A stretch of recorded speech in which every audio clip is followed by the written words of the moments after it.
But nonetheless, I'm hoping that this conversation sort of imbibes me with a sense of health once again. And today's conversation will be another quadrilogue around what is facilitation. Those of you who might have joined us for last week's conversation, where we were joined by John Vervaeke, Sarah bin Levy Brightman, and Nasir Ahmad. We spoke to all of us kind of in this realm of being teachers, talked at length about what it is when we mean transformation, right? What we mean by when we say the word transformation. And so today I'm joined by Sam Bobertz, who is one of the aspirants and a facilitator in training. We just had a session right before this. Bryan Brown, who is my beloved PhD supervisor and a great mentor and dear friend. And also Taylor Barratt, who used to be my teacher and is now one of my best friends, and is going to be one of the lead facilitators on TMEDx. All facilitators from different kind of domains and demographics of practice. So when we are bridging over from the conversation about transformation, one of the things that I always carry is what does it mean to actually facilitate a transformative process? What are the ethics around that? How do I ensure that I'm not like becoming or turning myself into some kind of guru? What does that mean? What are some of the pitfalls that we might have encountered or seen as we were going through this world or navigating this kind of work? These are all questions which I hold perennially. I don't think that work is ever done, at least for me. And that's allowed me an opportunity to learn quite a lot from people who also facilitate these kinds of practices, maybe with a different angle, different perspective, or different exercises, different philosophies, and help me to actually imbibe and improve my practice. So I say all that to appreciate all of you all who are here with me today. And I would just like to offer each of you like an opportunity to just sort of introduce yourself to folks who don't know you, what you do, what your history of facilitation and leading rooms and spaces has been. And then we'll open up into kind of a larger conversation. So as you feel called, please take it away, guys. Okay, great. I'll begin. It's afternoon here for me, so I'm wide awake. I am Bryan Brown. I am currently a senior lecturer at the University of Exeter in the UK. I've been facilitating and teaching as a lecturer for a decade here in the UK. Before that, I used to run my own theater company in Los Angeles. And I think I've been teaching theater and performance and leading ensembles and collaboration for 25 years. So I have a history of training around internationally around the world, and lots of time in Poland, and then leading a lot of work in New York and Los Angeles. And I continue to train and facilitate actors here in the university setting. That's me. Take it away, Sam or Taylor. I'm happy to jump in off the back of that. My name is Sam Bobertz. I've been running a corporate training and facilitation company now for the past almost 12 years. The link to kind of this space and what we're talking about probably sits closer to change than it does transformation. You know, the kinds of priors that I work with are more in terms of more mundane. But the kinds of conversations do dovetail a lot with the kinds of work that I've been doing with Ethan as part of the whole Spire TMAT program. And I've learned a lot, and it's most certainly enhanced the way I show up as a facilitator. The work that I do is really around sort of play as a way of being able to access deeper ways of, or deeper aspects of maturity.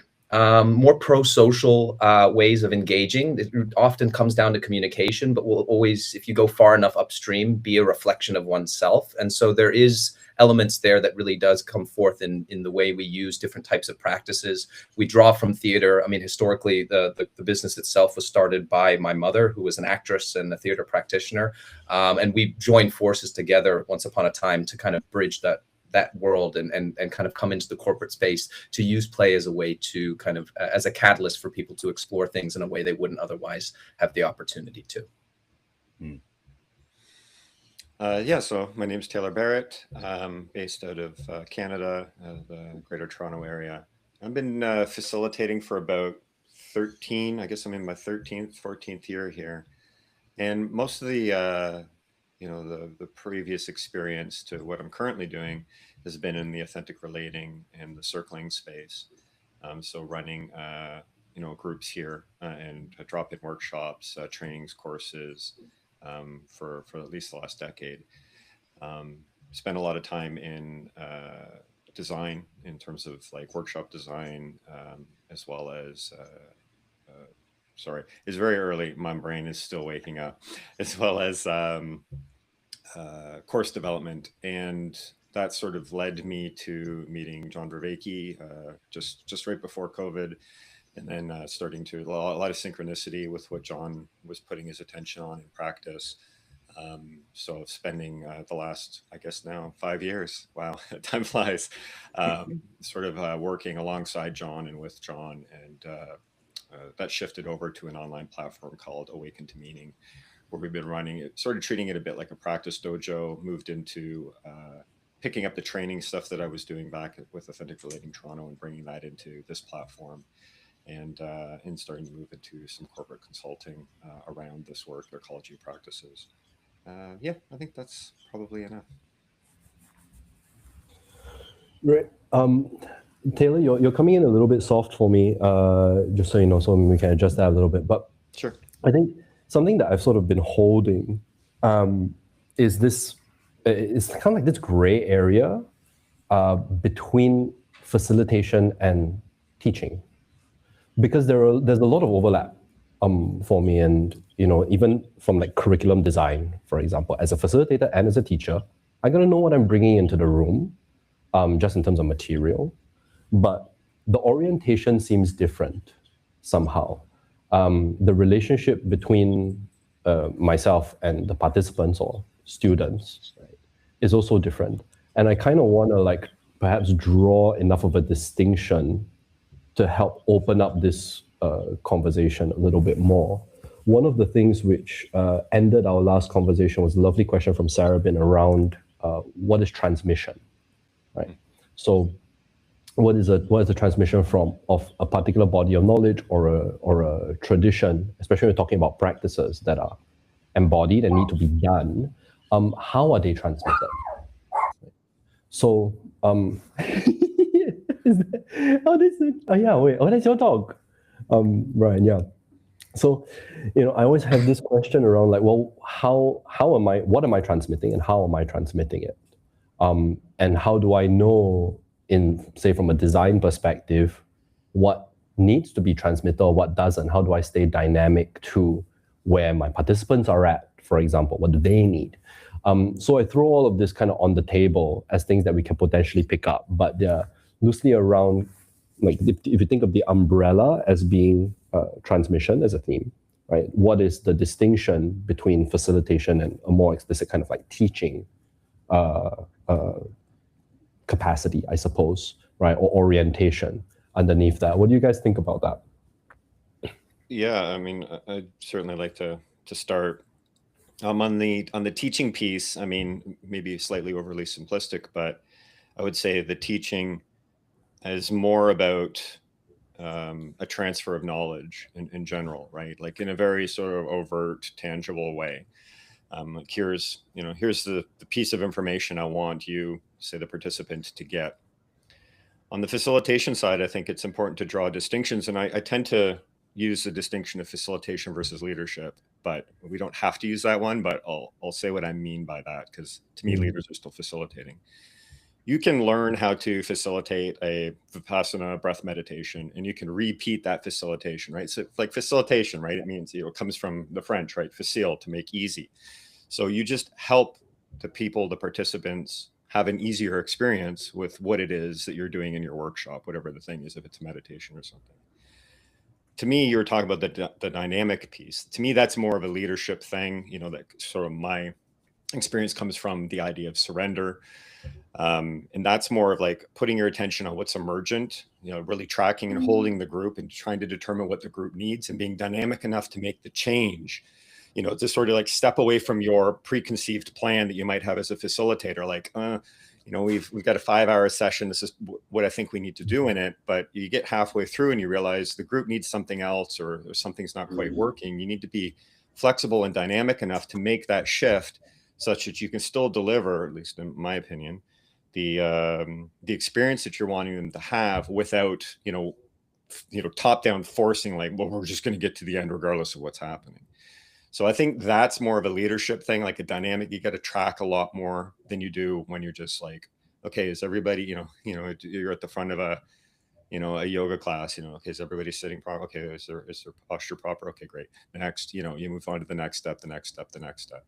So I'd probably start there personally.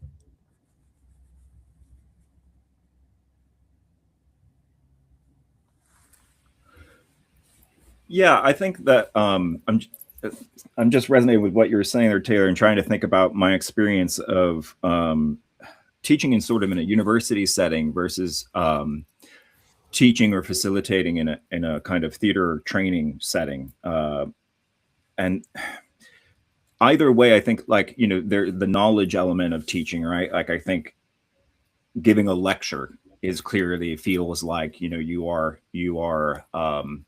trying to transfer a set of knowledge to your students, whereas the embodied practice of working. So in the university here, we do different things between lecturing, holding dialogic seminars, and then working in an embodied studio around acting, theater making, collaboration. And the embodied element, I feel, is always a balance between teaching and facilitation. And it often feels a lot more like facilitation in the sense that you're talking about, because while you're trying to impart a set of skills for the students that meet a standard, that meet a certain criteria and an assessment that they're going to get out in 12 weeks, you are primarily working with who's in the room, what they're bringing, what might come up for them psychologically, and although we don't talk about it very much, spiritually, and you're balancing, like you're saying, those needs and what students encounter in the room. And I think that that's a big part of, for me, facilitation and teaching. The overlap is what I'm trying to always do, is find a way to help whoever I'm working with and myself encounter something that feels, for lack of a better word, real for them at the moment, and it's that encounter that then leads towards the potential for transformation, to come back to what last week's topic was. But I've kind of lost the thread, Ethan, in terms of what you mean by transmission or like knowledge exchange. So maybe Sam wants to respond. Yeah. Okay. So immediately just to go off of the transmission piece and to what comes to mind for me in terms of what Taylor was sharing, as well as yourself, there was also, like, I noted like a distinction between participant and student. There's a subtle, like, just the way that Taylor was talking about in terms of participant, and just the operative element there being to participate. And Bryan, you were talking about the embodied element, and you made a distinction between being in the classroom and being a theater practitioner as well. And I think that there is something there in terms of what we're exploring, and it's the relationship with the people who are in attendance, and the ways in which, we are transmitting information. I think the ratios, the image that comes to mind for me is like a gauge. Like, what are the proportions of how much I'm actually, Ethan, this is something I've taken from you, is like minimal viable context. Like, what do I need to, as a facilitator, what do I need to transmit in order for everybody to be aligned and have a shared sense of what it is that we're doing? Otherwise, I step back and see what emerges within the group, versus, say, I am a teacher where I have an audience, so to speak, of students, and I'm storytelling and data formatting in a way such that I'm ideally getting it so that there's resonance on the other end, and whatever is in my heart and my mind is being transferred with as little data loss in transmission as possible. Something in that stands out for me. Yeah, one thing I think that's important to say, or at least in my experience, is I feel like implicitly I'm always teaching when I'm facilitating and leading. So I think I'm trying to draw a distinction as sort of implicit teaching and explicit teaching. Explicit is, to me, is more that knowledge transfer, and that will happen in implicit ways as I'm facilitating, depending on what people are picking up. But it's also much more ambiguous because different people come in at different stages of their lives. They're paying attention to different things. So they all walk away with something a little bit different in the implicit realm, as opposed to, if I'm being very explicit, maybe the lecture format that Bryan's talking about, one would hope, if I'm doing a decent job, that 100% of them are leaving with 100% of the information, or at least the intention that I gave them. So I would also draw that distinction around teaching as well. Yeah, I want to pick up Brian's question from earlier, because it's like this question of, well, what am I transmitting? I've wrestled with that for like a long time, because I think on one hand, I've loosely settled on the idea that what I'm trying to transmit is a way of being in the world. So I'll give you an example. If I'm running an exercise like Inception, right, where the idea is, hey, all of your experience has multiple aspects at any point in time, right? Then my hope is, if I offer this exercise to a group, that the worldview they walk away with is that, oh, if I meet somebody on the street, this person has an experience that's vastly different from mine and can be turned around in an infinite number of ways, right? That they go through the world and see people as multi-aspectual beings, right? They're totally different from me, and they have potential to be understood from multiple different angles, so I can release the image or the idea that I might have of them, right? The means by which I do that is through an exercise, because I can't transmit that by telling somebody, hey, when you meet somebody else, they have infinite number of experiences in this way. It doesn't get through. The vehicle is by participation, right? By entering into an encounter with that which is behind the person, right? Or within their experience. So this is where it gets tricky for me, ethically speaking, because I did this work for 6 years with a very clear quote unquote product at the end, right? I would run a workshop for 3 weeks with actors, and we would make a production. So all of the skills that I was feeding in the room is to serve the process of making a show. And then there's a grant that supports that, and I have to be accountable to the funding body that gives me that, and everybody's happy, right? To a certain degree. Now, the trick here is that when I step more into like this developmental space, much more the transformative kind of place, there isn't really a product at the end of the day. Right? It's like, I'm not trying to tell you your life has to be this particular way. That strikes me as like woefully inadequate. So what I can do is I can go, well, this is how I see the world, right? You can try it out a little bit, and almost like giving somebody a pair of glasses to try on, and then see, well, what do you think? How does the world appear to you from there?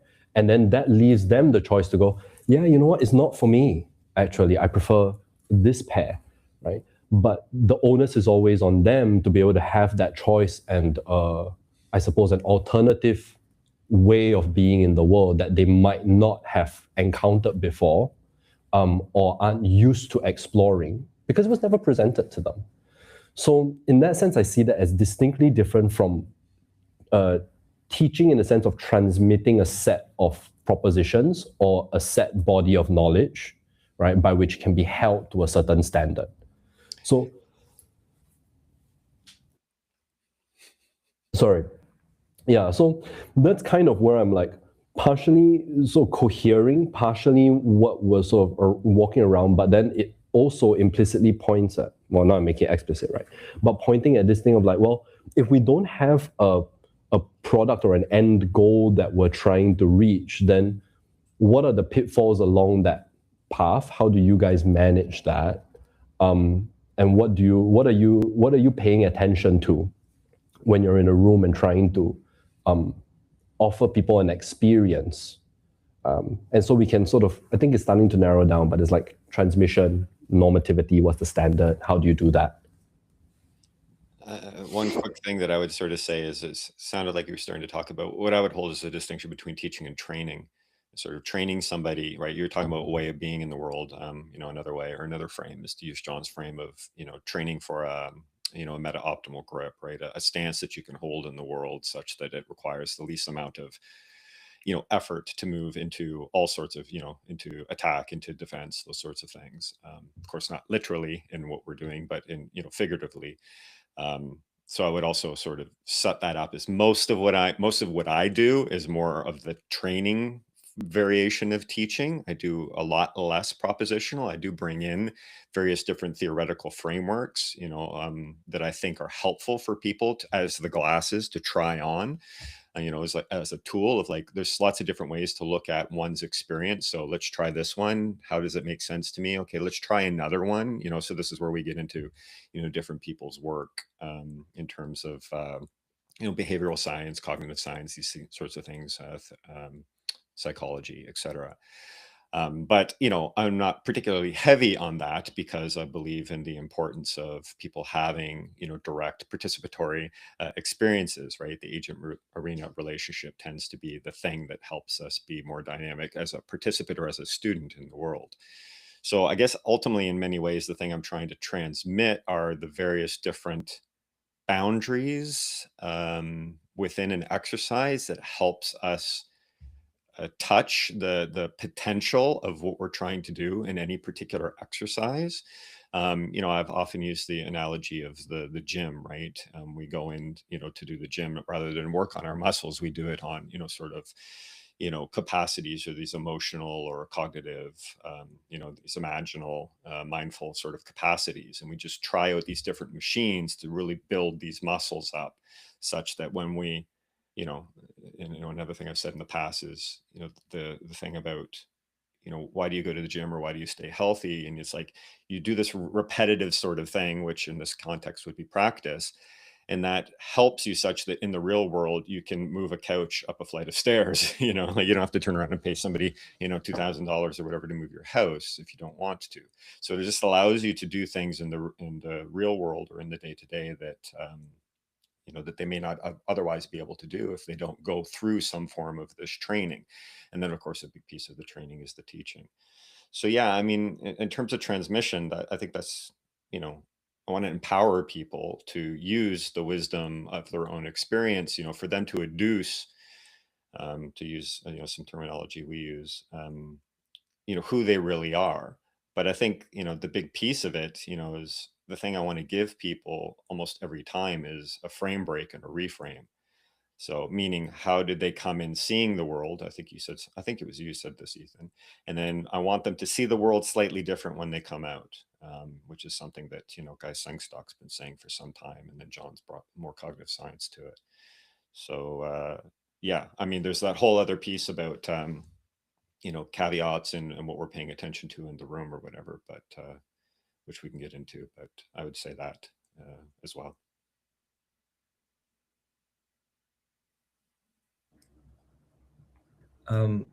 There's something in here that comes like for me in what it sounds like the sort of the potential, like what's transmitting is the potential. Like Ethan, when you were talking earlier, what came to mind for me is like when you travel the world, if you've been in a singular, say, cultural context your whole life, you've got no frame of reference, nothing to point and to compare it to. But then you go into another context and all of a sudden you're afforded all new insights just by virtue of the fact that you have something else now to compare to. And what I found is sort of facilitating is that there's microcultures that evolve in a container or, in a session. And there's ways in which, there's kind of an emergent culture. And I sometimes am explicit about that. Like I play with culture in that way. We're sort of saying, hey, we've got a meme. Anybody else from outside the room doesn't know what this image means. But when we hold this, say, the image of a microphone, all of us embedded within this is a compression of a lot of deep understanding that holds the context of what we've gone through here today. And so kind of using culture as kind of an avenue through which, I mean, transmission, I don't know if it's exactly the right word, but that's kind of what's coming up for me is that the potential for new perspectives afforded by being in sort of unique contexts with people in that way.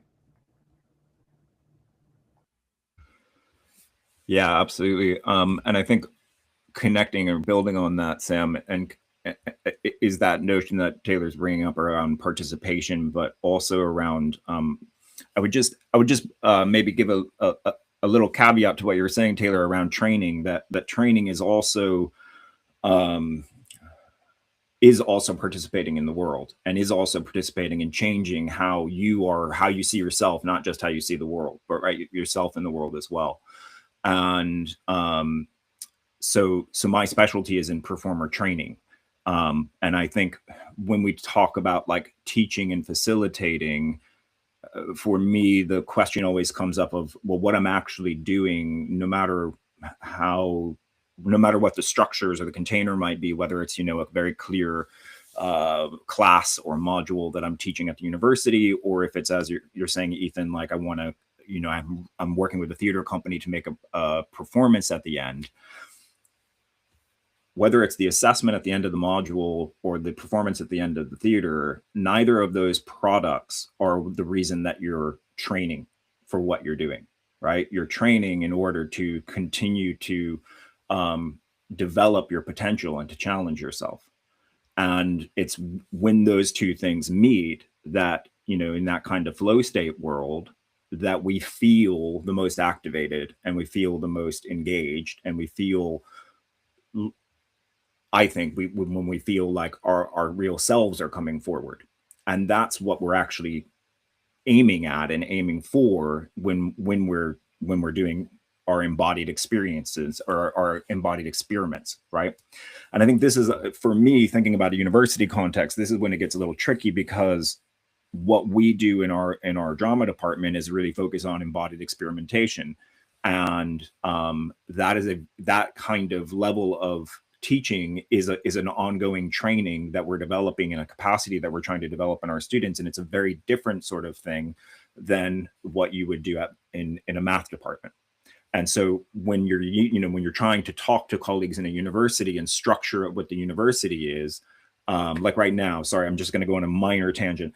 Right now, the university is going through a lot of change. I think universities across, across the English-speaking world are going through lots of change, but the universities here in the UK are going through a lot of change. And last week, Sarah Bryn mentioned this wonderful phrase that she likes to think about how she acts as a facilitator as putting yeast into something, and how to insert the yeast into a system to help change it, rather than knock the system down and rebuild it.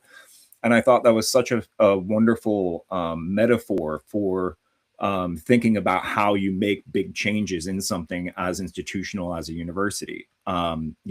Sometimes I think we're seeing universities here right now kind of breaking the system in order to rebuild it, instead of thinking about how are we adding a little bit of yeast to help change the culture, and to help fix, or not fix, but how to adapt and meet the needs that are and demands that are coming to it.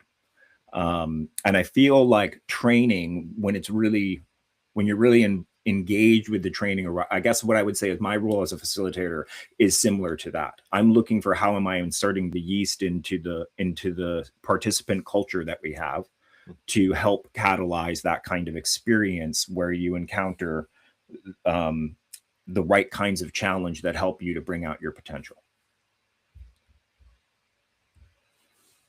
Mm-hmm. Mm-hmm. Barratt, you want to say something to that? I think it's more just a resonance piece. Is, I could easily say that, especially on the authentic relating side of things, is sort of creating, we sort of create the boundaries of the container through setting the context of it, so that you can play full out in it. And generally we use the term of, fumble fucking, right? So that you can go in and make mistakes in a safe meaning a shared context environment, right? Where, you go try something, out in public with a random stranger without that context, and you might get punched in the face. But if we all sort of do it together within a container, it's like, yeah, we're all like doing this for the first time, or we're trying it out, we're leaning in, and of course, again, right, it just turns the lens of attention, or the opportunity to turn around and look back at the self, because we're often introducing people into what generally are novel circumstances for themselves. I think this maybe speaks a little bit to what Sam was talking about, and you start to be able to notice things about yourself, but also about other people, as you start to implicitly notice patterns. John talks about the generalized frame of the other. which I think is, a significant, certainly relational capacity that comes up when doing group work, and that's a thing I'm trying to facilitate. And I would say one of the challenges for me a bit more so, or at least something that's more novel for me in facilitation over the last number of years, is making that shift over from a very intersubjective, individual, personal lived experience sort of thing that happens in the authentic relating, right, which is, very relational and also, but very individual, and then moving more into the philosophical, practices with a little bit more of the cognitive science, where I actually I kind of have a little direction I want to give. Like I kind of actually want to get people to a shared space, as opposed to, having 20 people in the room and, only get 5 over here and 4 over here. And there's a guy in the corner, figuratively, who has their own, takeaway from it. I'm still trying to sort of steer right towards, as I've been saying, steer them towards wisdom, is using sort of wisdom as the constraining experience or muscle that I'm wanting people to work on. So finding a good balance between the two is sort of the top down instruction, here's my experience, like the nudging that a parent might do, or if their kid in a particular direction, like I'm really trying to set people up on orientation. Whereas in the AR, space, much more emergent, much more intersubjective, much more relational, there it's also like in some ways not always validating, because you got to be relational, but in many ways, right, in a Gestalt therapy sort of way, it's sort of the empowerment of the personal experience to understand oneself in relationship, which is something that I can't control, or I can't quite put into a particular box. Like people have to do that individually. So there's something really powerful in that. And I think that's similar to what Bryan's talking about in the performance space.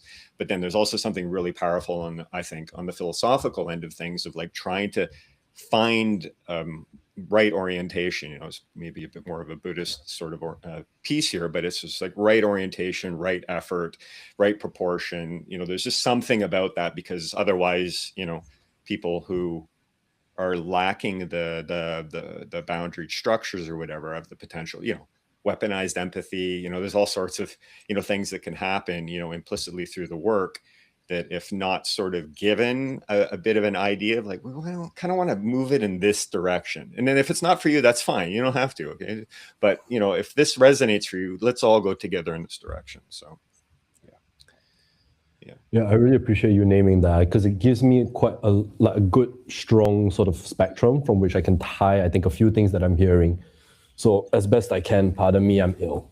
Okay, so the philosophical framework, which is something that John and I constantly sort of work on more on like a collective cultural kind of level, is a way of homing the individual within like a larger piece. Because I think we've all talked about this in this little corner of the internet, and has been going on for a long time, right? This conversation of like, we live in a capitalistic culture, it's hyper individualized, and I think that as the dominant narrative of our time is rather polarizing, because then it moves people into, okay, I either have to be the best individual that I can be, or I, stand in sort of the collective ideology of what is right, what is now, what's the right thing to do. Problems with an absolute morality. And I think a philosophical framework properly situated helps us to become a little bit more mindful of that and go, hey, is this the kind of world that I want to move myself towards, right? This is sort of pointing at, Taylor, what you were naming earlier of like, if you give someone the capacity, it also helps to empower their agency to make a decision around like, okay, how do I want to navigate the complexity of the world? Now, the thing is, I'm also holding this tension where the buck doesn't stop with us, right? So when I say us, I mean like facilitators, because something that came up in the conversation last week was around this gurification piece.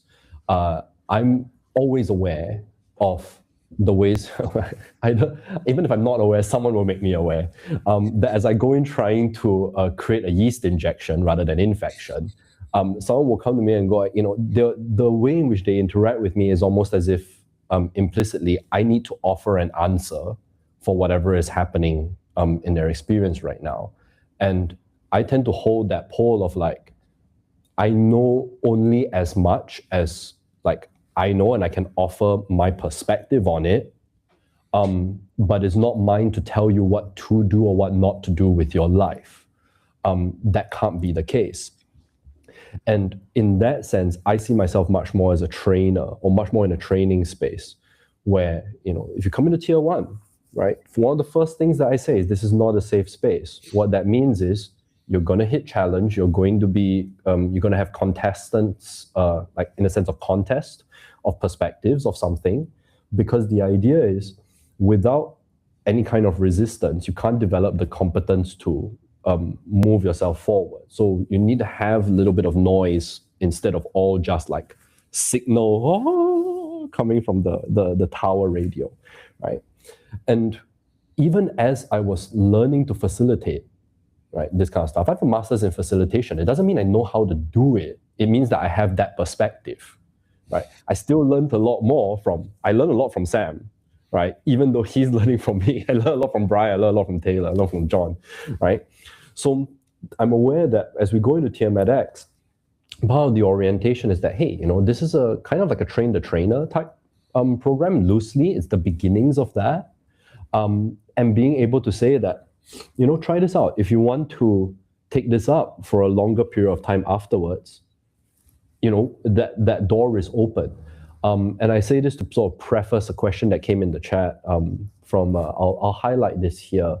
Fallen from Grace 100 asks, can you discuss how to build facilitators that find personal purpose in the struggles and rough edges of working with people, in particular teenagers, or how do I filter a recruitment funnel for this? And I say that with all of the caveats that I sort of brought in earlier, because we sometimes work with people who are either youth at risk. I grew up working with demographics like that, or, I imagine, Bryan, you're working with folks who are like 18, 19, 20 years old, who might have come from a different country, different culture, totally different way of being. And there's a vulnerability to that, which, if not held well and ethically, right, can have ramifications that are lifelong. So, just sort of toss that question up then. And thank you very much for Fallen for Grace for asking your question. I think that was very beautiful. How about it, guys? I need to take a short coughing break.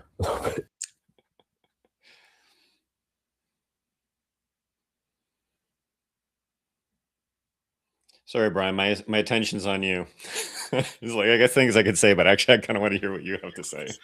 Oh, no worries, man. No worries. Yeah, there's a lot there. So for me, that's that sense of like, when you're mentioning like authentic reality, relating, and then the philosophical homing that Ethan's mentioning, I feel like I feel like I guess my mind is actually just going to the fact that last weekend they were talking, there was a lovely bit in the conversation last weekend around the gurification of teachers, and that Sarah Breen mentioned that Bell Hooks talks about good teachers always need to be self-actualized. And I think that for me, that notion of like what a master is, like I come from a particular kind of training where there's a real concern about, that the master teacher will then be the example, right? The thing that you want to emulate. And of course, that's always important. I think we are looking for teachers that hold parts of ourselves that we want to emulate so that we can have a model for what we want to become. But the teacher, it shouldn't be the thing that we then want to, we need to surpass that. We need to, not surpass, we need to reframe that model for ourselves once we achieve a certain competency with what we're trying to do, right? So that we can then say, okay, the master is a human being, the teacher is a human being, the facilitator is a human being, I'm a human being. What I want to do is be in conversation with like-minded and in relation to like-minded people in this realm, right? So what I feel like is that we try to create facilitation of facilitators is we're trying to create a culture that is wanting to have the same kinds of conversations, not be identical replications of each other, right? So that's sort of where my mind was heading with what Ethan was saying. In terms of the question, for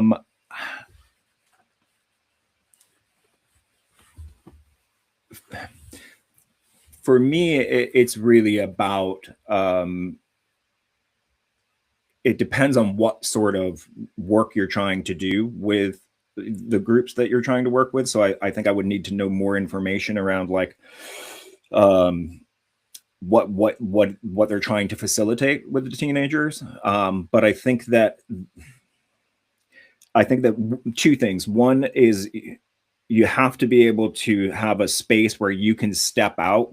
It's kind of like I was teaching with some really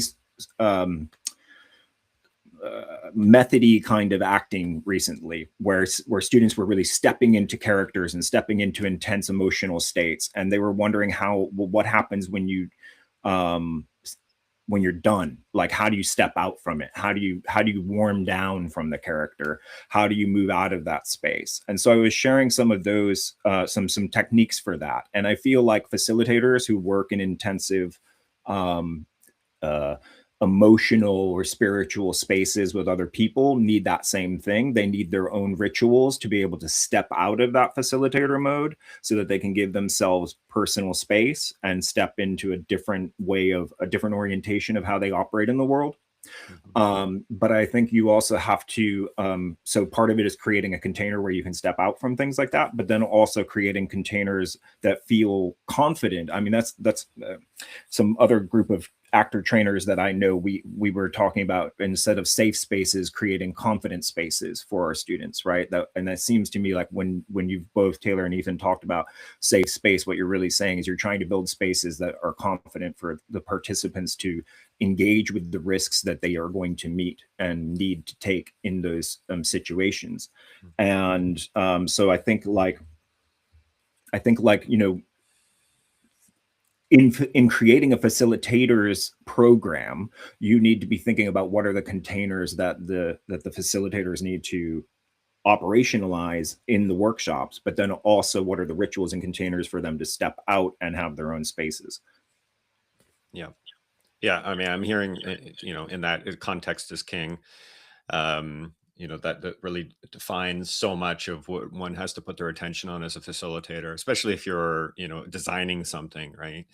You know, calling in from your experience across the different ways of knowing effectively, such that you can turn around and, you know, execute something in a particular way that's, again, quote unquote, safe. But I mean, you know, yeah, you know, what I mean by that in that context is like, within where you're putting your participants within the zone of proximal development, you're keeping them just on the outside, just outside that edge of their comfort zone, right? Where, you know, where all the magic sort of happens. And if you're bringing in something that's particularly advanced to you know, a beginner group or potentially a beginner group, you run a lot of risk.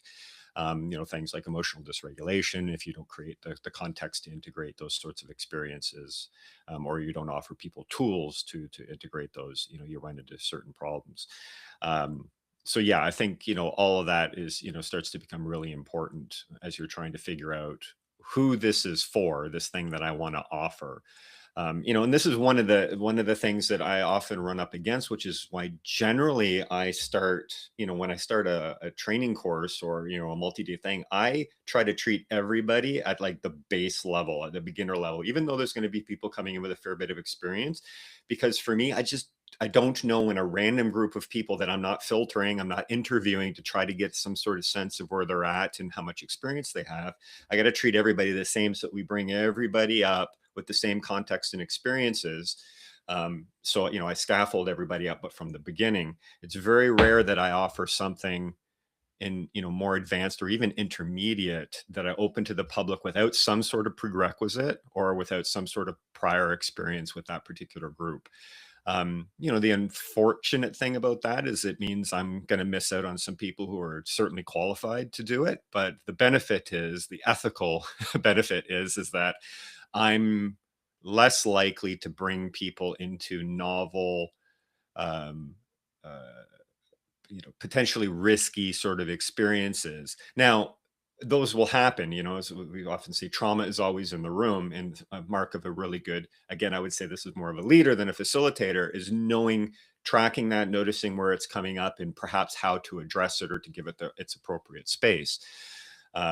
So if you're more of a novice or a new sort of facilitator, I would suggest avoiding those particular, you know, environments, and get your learning on how to do that as a participant in more advanced spaces, rather than creating more advanced spaces and trying to learn as a facilitator. I think that's a little dangerous. So I highly don't recommend that. But again, you know, I think that's a big reason why, you know, courses, you know, training courses I've run are like, you know, 1.5 2 years. We've got 8 months with TMATX, and then the tier 3, then the Spire program.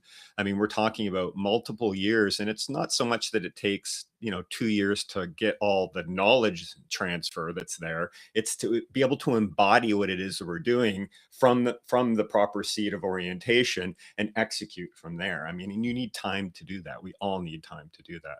Unless you've already got a megaton of experience, then, you know, you can put your attention on something else in the program. But again, it's really important to just try to, in my experience, treat everybody a little bit down here and build them up. Because even when somebody's, you know, participating at a beginner, like what we would call a beginner or an easy practice, if you're a more advanced practitioner and you come into that, it just means that if you're paying attention, you're not complaining about the fact, oh, I've done this before, which sometimes can happen. But if you hold that seat of a student, the seat of the learner, you are going to notice much more things in the subtle and causal realm of what's going on, that if you are a beginner, you're just going to notice the very direct, you know, gross sort of experience. Like, oh yeah, this conversation, oh, I notice, you know, I'm getting a little bit, you know, tight or something, even then that's getting in the subtle realm. So there's often something for everybody in practice, even if you're advanced. Like I've entered into programs that I thought would be a bit more advanced, and then they weren't, but I picked up a bunch of stuff just by watching the facilitator. So I didn't pick it up from the content because I kind of knew the content or it was familiar to me, but I paid really close attention to a master facilitator and how they did things. And I picked up a bunch through that ended up making the course valuable. And that's even as somebody who is a little bit more intermediate to advanced at that point. So I would certainly put that out there as well about, you know, facilitation, participation, and how you learn.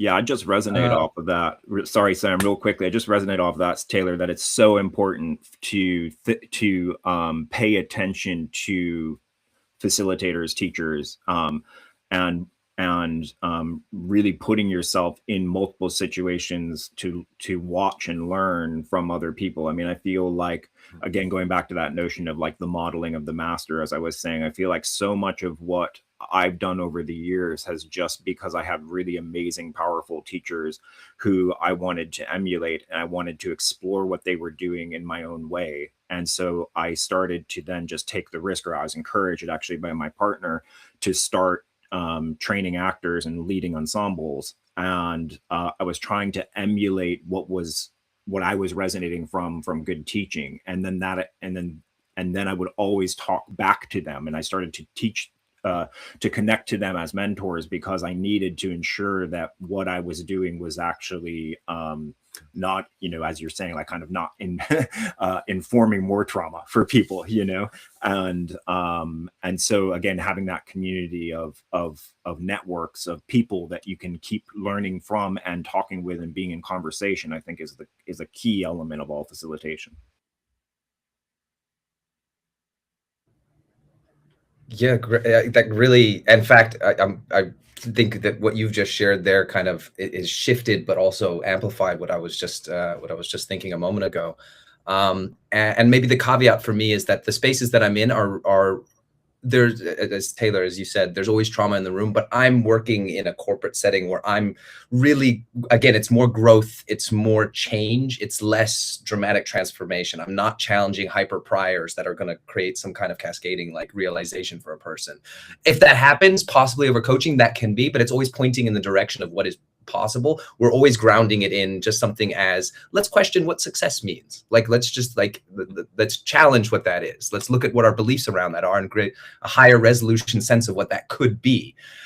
So with all that said, there is sort of a metaphor that comes up for me, and it's something that I use sometimes around leadership, but also I think it comes up with facilitation as well. It's looking at something like the healthcare professional, and the ways in which, like, you can take the archetype of, say, my sister is a nurse, and so like the good nurse, or the good doctor. Not all doctors are good doctors, not all nurses are good nurses, but we can hold, almost across all cultures, we can hold sort of a sense of what are the attributes or the characteristics that we're pointing at or speaking to when we bring that to mind.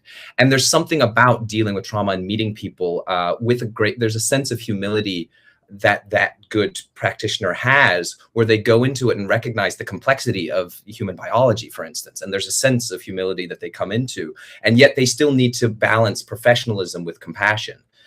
They still need to be able to give difficult and honest feedback. They still need to be able to format and communicate what is otherwise their expertise in a way that can be translated to a broad range of audiences and a broad range of exposures. And so that came to mind for me in terms of initially around the purpose-driven piece in the initial question of, there's something about, like, and when we talk in this space, we talk about midwifing, like midwifing in DID and dialogue into dialogos, like you're midwifing ideas. There's something in that, in the care domain, that I think is potentially useful in this. And also, just to bring in my own experience, just talking with my sister, is that what do nurses and doctors do when they're dealing with so much every single day, and what kind of support systems do they have in the back end to show up for one another? And there is sort of like kind of like a sponsee type system that can take shape in that. And so I guess maybe to put a pin on it, it's like, it's something along the lines of maybe going beyond just facilitation and looking to other professions for those types of things that might be analogous and useful in terms of best practice. Mm-hmm. Yeah, I like that, Sam. That's nice.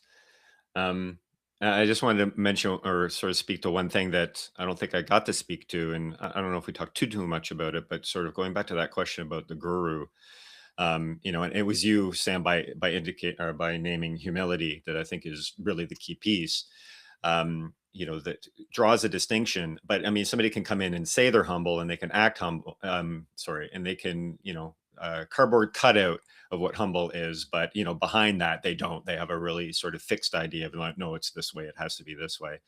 And I think that's probably a pretty big distinction. So some of the ways that shows up in my facilitation tends to be also just to acknowledge my own present moment experience, especially if it's a little bit vulnerable. It's more appropriate and authentic relating as we're trying to sort of set people up in the intersubjective space, but to just sort of like reveal in some ways, like, I'm not perfect, like I'm, this is not the case now, but if I'm at the beginning of a new group, a bunch of new faces, it's like, I'm actually a bit nervous, like to name that, because the expectation or the projection is the facilitator, they've been doing this for so long, and that they shouldn't be nervous, they should be confident. And I think there's a way to confidently share your vulnerability, that still holds, the attention of the group as like you're leading, but you can still lead with vulnerability. I mean, I think that's a big piece, of the implication of the humility in doing that. And then often, although sometimes I just forget to mention it, but at least energetically it's there for me when I'm holding groups, is to really invite the participants, wisdom, to acknowledge that you have, by virtue of just living up into this point, have something to offer, right? And I tend to, draw the thing of, all perspectives are partial, some are more partial than other, but we all hold sort of a piece, and to just bring that and see if we can bring what people are bringing into the space and include it, so that it doesn't feel like it's all coming from me, right? Where everybody's just waiting for Taylor to say the next thing and to bring the next piece. It's like, well, what do you think about that? I had somebody ask a question on a Friday practice session. There was two other guys who had done some training, and I'm like, I could answer that, but I actually want to hear the other two guys answer it, like, you guys try answering it for this, So I think it's moments like that that sort of help keep a healthy distance, and hopefully an observer perspective that this guy is, not a know-it-all. I mean, I may know a lot, and I may know more than the people in which I'm training, but there's somebody who knows more than I do, So I think if you just hold that frame of humility and you really actually have integrated it and believe it, and you allow it to come through your facilitation, I think that goes a long way to helping you not fall into it in implicit and subversive ways, but also for people to not perceive it as well, to feel like that you're co-creating something rather than I'm forcing something down people's throats. Yeah, I love that. I want to name actually what happened this summer, which was, Bryan came and did a tier 1 with us in London. And this is such an exemplification of exactly the point that you're making, Taylor, where it's like, look, Bryan's a bona fide academic in your field of like really talking about embodied performance training. You've worked with some people who are heroes of mine, whose books I've read 10 years ago to get me to where I am today, right? And in line with kind of what we were talking about earlier with like, even if you are well experienced, can you step into a container as a learner, right? And pick up on, I suppose, what is new, what are some innovations, what are different perspectives. Bryan really did that during the summer, where just the questions that were coming out in, say, not just in lectures when I was, or seminars following lectures, but also just in the exercises, right, meant that by the time we hit day 3, it's like, oh, it's such a relief for me as a facilitator, because I know that we're starting to get into a co-created space where I can offer my perspective of like, hey, from kind of like the Cog-Sci end of things, this is the capacity we're going for. And then Bryan can come in, as you did, with like, oh, from the performance training angle, this is how we would look at it. Even Tommaso, who had gone through the ATM program, right, hold that perspective from you, Taylor, and comes into the room with that. Mm-hmm. But that also speaks perhaps to an angle which I might be less equipped to speak to. Like, say we had an actress in the room, right? And the way in which someone offers a perspective, or Bryan offering a perspective, is special to that person, because I've been so removed from that scene that is like, I don't think I can speak to that with sufficient authority and expertise anymore. And then we can build a kind of network of understanding that is actually stronger. Like, talk about dialogos. We're actually much stronger by putting our heads together rather than like coming from this one guy. I get more nervous when my container is filled with like 19-year-olds, who are young and fairly impressionable, right?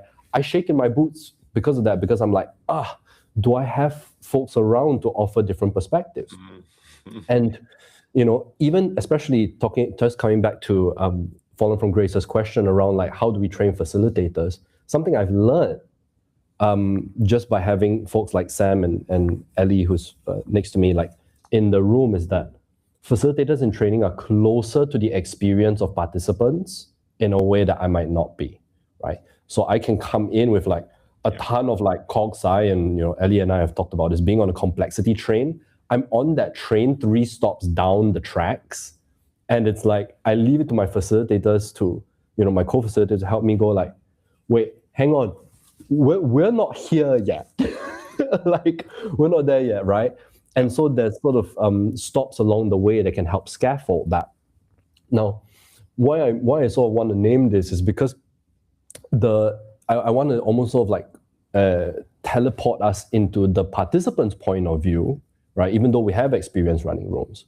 But like something John and I have been talking about recently, which is dovetailing with a question that Bradley asked, is like, as a participant, right, walking into some of these containers, what's my standard for a container that I should play full out in? How do I know that this is something that's for me? What's my normativity, right? Like, what's my standard?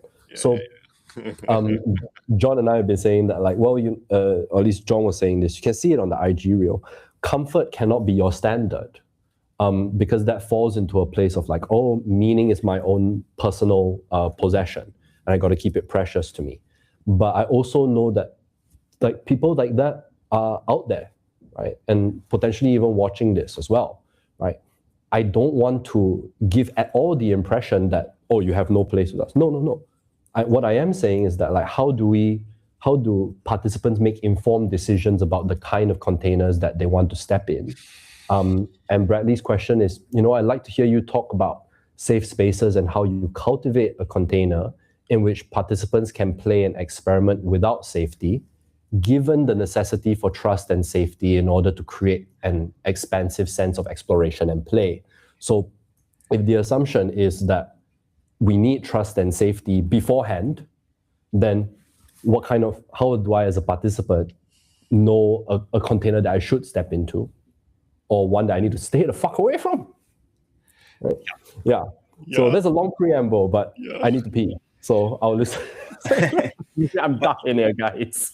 Yeah, no worries, man. I mean, I would say that actually, Taylor, you were talking about it through the context of the guru, right? And trying to keep yourself, try to putting enough boundaries and breaks on whether or not you as a facilitator are headed towards guru world.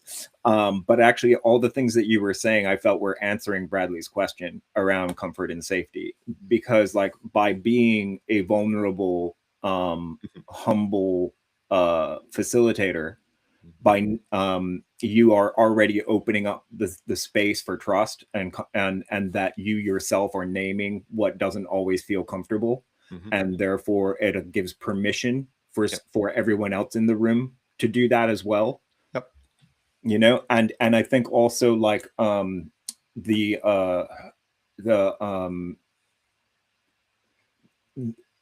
and then asking others and to answer questions or to be able to co-lead where the workshop will go, or whatever the session will go, is also a way in which you build trust and safety. And again, it just gives permission for everyone to feel like this is where we're going to go, but then you still retain the necessary authority to guide the structure. And that's what's essential, is that balance between being the authority in the room in the sense of people's safety and care, but also the authority in the room of where this group can push, where they can go, what challenges they're going to be able to create to face that day. Right. And that's all those elements of being able to lead as a facilitator. Right. That's the leadership stuff. Right. I think is like when you can actually know that you can see where this group is going to be able to meet the challenges, Yeah. Yeah, please. Yeah. And that sort of occurs to me as like the trajectory within the container, and sort of that question of like, well, how do I know if that container is for me, maybe before I even enter it? I think there's these different stages. There's sort of like am I going to register to do this thing? How do I know whether or not these are the right leaders? This is the right thing for me. Then there's sort of like, okay, now I'm here. What's possible for me in this space, and then seeing what capacity you have to calibrate, as opposed to thinking you have to, meet the highest potential and you end up overstepping. It's way outside your zone of comfort. And then there's, of course, the ongoing trajectory of, as I'm in potentially a long form course, how do I continually evaluate, what my needs are as I'm moving through, the program. The one thing that I would say in the advanced piece, and this isn't necessarily available to everybody, but it's real good self-awareness of where one is at. If you're already in therapy, if you have like a therapist or a counselor, I think, a good thing is to actually bring forward like, hey, I'm thinking about joining this, this thing, and here's all the things here. Like, what do you think about that? And then having that dialogue with somebody who kind of knows you in a way in which, Ethan wouldn't know you if you call to turn around and ask some questions, right?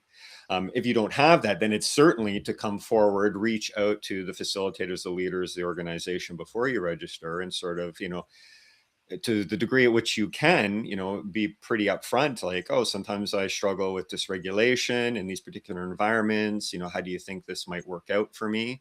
In terms of like taking care of yourself, like making sure, like, am I going to be okay in the space? So I think those are some things you can do sort of before registering.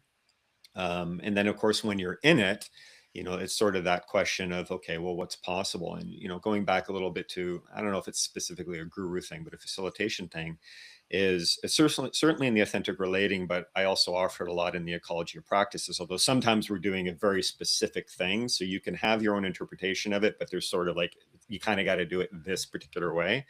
But, certainly in the relating part, I always offer to people sort of this spectrum, right, of like, risk and like conservatism, right? And we all sort of come in craving one or the other. And it's like telling them you're at choice in every moment. How, you know, if, you know, to think to yourself like, you know, I'm kind of bored, you know, what can I do to sort of inject a little bit more fun or a little bit more novelty for me? And what's yours to do to offer into the thing? Like, you can't control what other people are going to do in response, but at least you can like find a way to step just outside that zone of comfort or a little bit further so that you get whatever intensity or thrill or engagement that you're wanting. And then for other people who are maybe like, oh, I don't know, this is really anxious and I'm not sure about this, it's like you're craving a bit of safety. So what can I do in this particular interaction, in this particular exercise that honors that shift? So, you know, in many ways, what Ethan's saying is, in some ways, the thing about comfort is not a gauge, and yet, you know, I think we'll find, and I think probably in a complementary way, we'll find in some ways that, you know, through Ethan and I in the container or whatever, there'll be two perspectives. You know, I don't think they'll be wildly different, but there'll be some shifts, because I would say comfort is, you know, your degree of comfort is information. If you rely only on the single sort of, you know, data point, then you're running, you know, a risk of bullshitting yourself, as John would say. But I think it's a good piece of information of like, oh, I'm starting to feel anxious. Okay. Oh my God, you know, I'm freaking out here. Like, okay, what do I need to do right now? Just say, you know, and for me, I tell people, if you want to sit out on a practice, you can sit out on a practice, right? I mean, of course, there's caveats to doing that. You know, it might be harder for you to move on to the next thing, but of giving people agency within the container that you can still get something out of this and take care of yourself in the necessary ways, and the non-safe space pieces. And this should be challenging. Like I tell people, discomfort, it like is general. Try to lean into it. Pain, no, you should not feel pain. If you're feeling pain, step away. If you're dissociating, step away, you know, or at least that's a thing that I'm looking for as a facilitator to sort of handle that. So I think if you're coming into the container and like you're dissociating really quickly, it's probably, you're not ready for it yet. It's not necessarily anything wrong with the container, although it could be the facilitators. It's always possible. But I think it just means you're not ready yet. And that can certainly happen, is people can enter a container and just, you know, not be ready, or they thought it was one thing and they didn't ask questions for clarification. So I encourage people to ask questions for clarification. And if you have somebody who sort of knows you on the more, you know, personal level, like a, you know, therapist or a counselor or a mental health professional, it's just like, you know, see what they've got to say about it before, you know, you commit your time and your finances to something that that could be potentially risky for you. Yeah.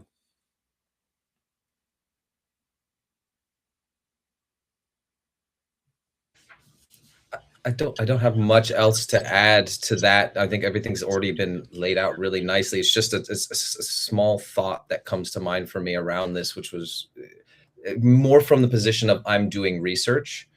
And it's something like, you know, I'm not entirely sure how useful it is, but like maybe it's more how I've been orientating when I'm looking for things. It's like, what are the truth claims that are being made? That's something I'm always kind of cautious of, is like, to what degree, it goes back to the humility piece. Like, if there are quite solid truth claims being made, and this and this is like, there's things about that I'm somewhat cautious of, if not somewhat maybe an understatement. I just don't generally pursue any further than the initial like perusal. And it's also, the other element is maybe, what is it orientated towards? Like, what is the practice itself in service of? Without being necessarily a truth claim, like, is there something in that can help to, like, the agency piece within AR is something that really resonates with me. Like, the fact that is foundational. That's sort of the golden rule of, you know, like, sort of honoring yourself and so on. Like, there's something about that that's really significant, and for me, helps to counterbalance some of the kind of the potential for like wrathful compassion that you see in the glorification of certain practices, especially around sort of transformative spaces. And so, like, when you have some of that being used, and they don't default to trying to market themselves by making grandiose things, which are kind of playing on people's desire for certainty and stuff like that. That's stuff that it doesn't actually give you a sense of exactly what to look for, but those are the things that I use as sort of an informal checklist on some level. Yeah, I think that's great. And I just want to highlight more of like a behind the scenes sort of thing. Is always this challenge for us as facilitators or program designers, is like, how do I make the call of relevance to the individual, right? How do I do that in a way in which I'm not over-promising, but, I've noticed for me in the past, especially with the way that I held the AR space, is I left things very, very broad, right? It's like, it's actually for everybody. And in reality, it is for everybody. But when somebody reads that, it just sounds like, well, but it doesn't sound relevant to me as an individual.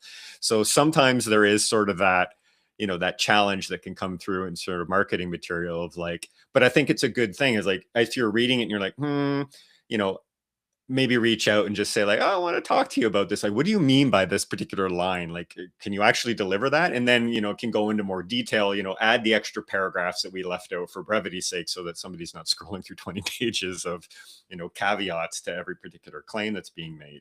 So there's always more complexity than what you're going to see that's there. Now, the thing you want to do as a potential participant is you want to determine, is there actually more complexity, or is the facilitation team or the design actually holding it that simply? In which case, I think we're touching more onto what Sam's talking about is like, how can you promise that? I think even just assertive language, talking about the Garud, coming back a bit to the Garudum thing, I think one of the benefits for me is having started off in AR and sort of this, which emphasizes a certain degree of individual lived experience as being true and valid for the individual. It means that I use a lot of ownership language. So in that, it's very rare that I say something that sounds assertive. And I think, certainly for me, assertive statements, like I immediately, especially now, in some ways it's a double-edged sword, but anytime I hear something assertive, my brain goes off into a whole other like process now, where I'm like, hang on a sec. You're being very assertive. You sound very certain about this, because my lived experience now in the world is like, actually, I don't know anything 100%. And anybody who claims or acts like they know something 100% is highly suspicious. So I think that's kind of speaking a bit to what you're naming, Sam, but I think it's also, helpful, little due diligence, like reach out, send a message, especially if you're looking at something like maybe Tiamat X, an 8-month commitment, a financial commitment, like reach out and ask the questions. Like we want it to be, for me anyways, and I'm sure it's the truth for everybody else, I want people to be a right fit. And periodically people will join, they don't ask the questions, like, okay, great. Yeah, I got your money. But it's like now, there's the potential it brings the group down in a particular way, because it's like, oh, we have somebody here that's really struggling, so we're putting a bit more attention on them. This is why it's also important to have more than one facilitator, by the way, just a little side piece. But I think that piece is particularly important. Yeah. I'm just losing my train of thought here, but can I just I know we got limited time here, so but what resonated for me when I was trying to articulate earlier, and I just mentioned it quickly about permission, and you both mentioned agency, right? And I feel like that's such a large part of the things that we do as teachers and facilitators, particularly when we talk about anything to do with embodied experimentation or embodied practice. And I'm just kind of curious about like things that you both might do to help increase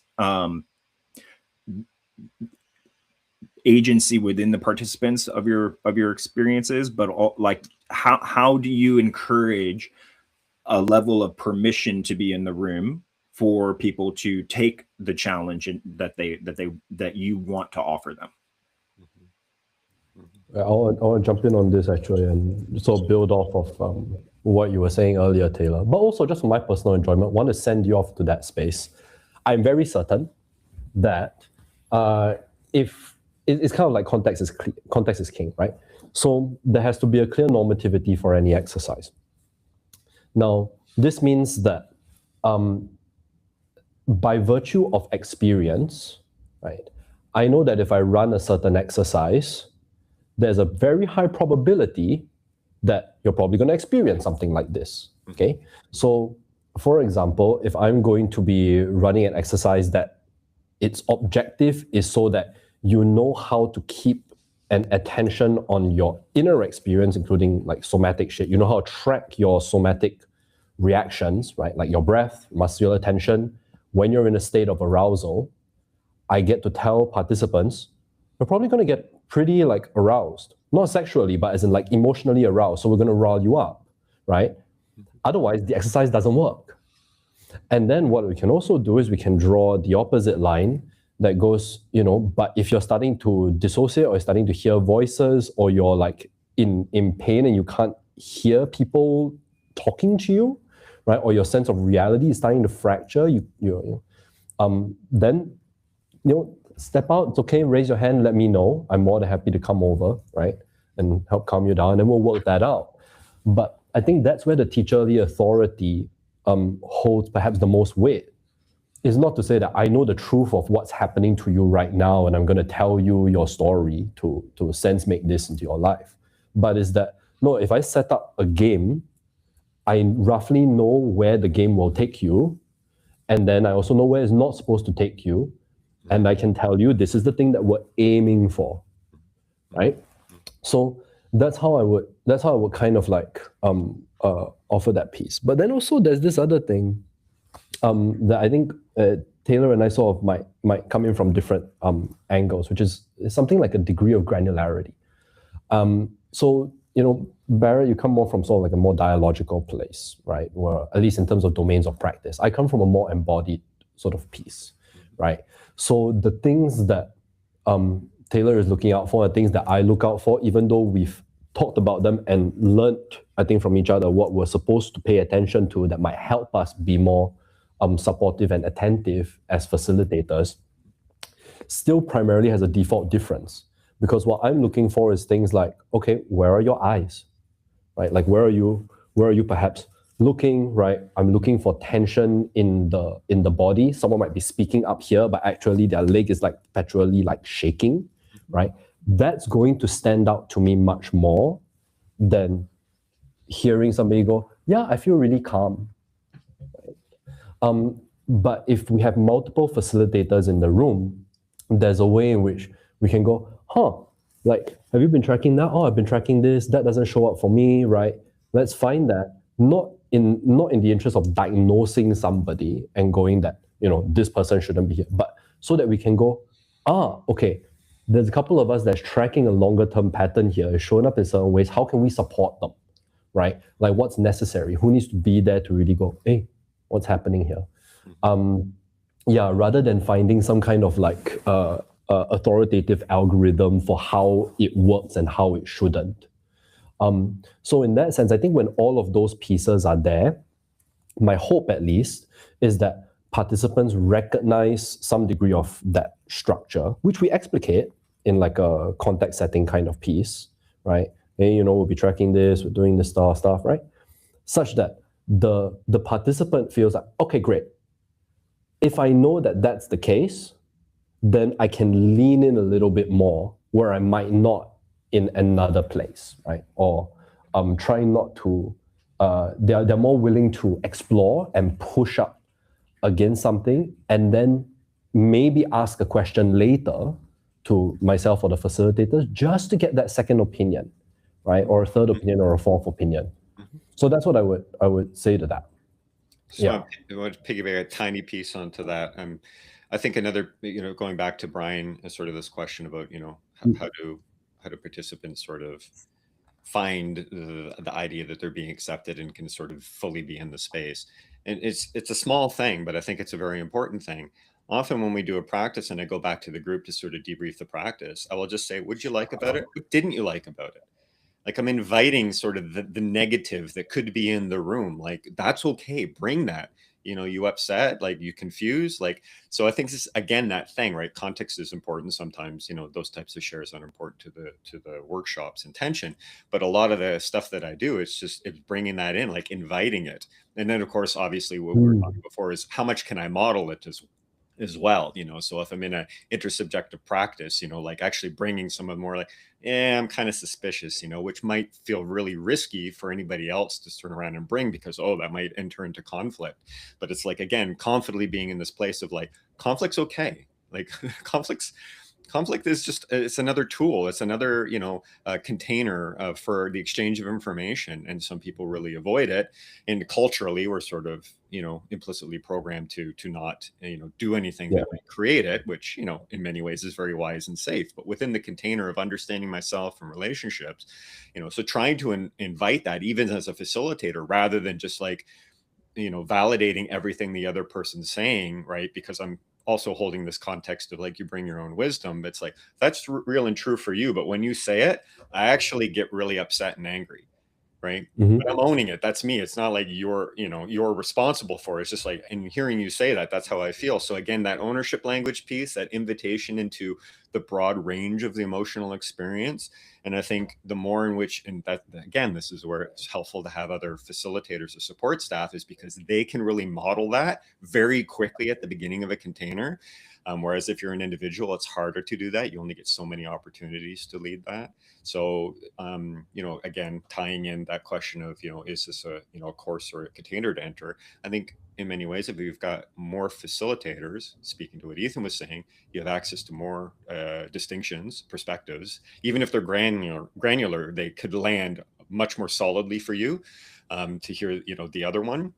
And then, of course, they're tracking multiple things. Like you get a collective intelligence amongst the facilitation group as well.